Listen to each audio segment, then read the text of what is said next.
Hi guys, it's Nick from Embrosa. Today I want to show you how to create a new planning.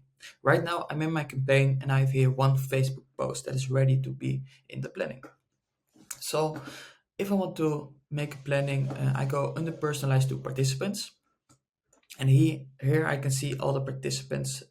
There's only one participant confirmed, and that's good for this example. If you want to create the planning for this participant or for multiple participants, you can select them.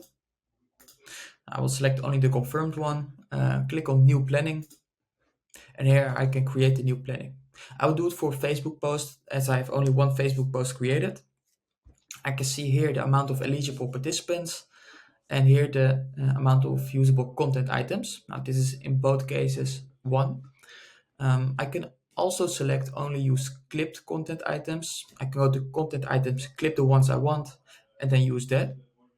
For this example, we have only one content item, so it's not very relevant.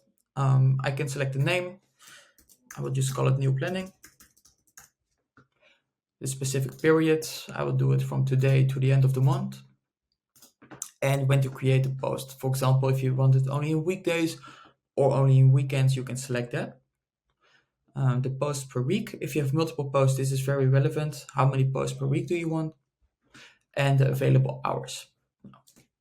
If I want to create the planning, I click on generate.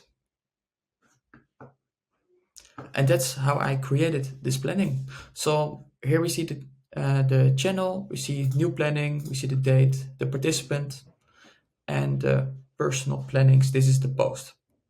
Okay, thank you for watching.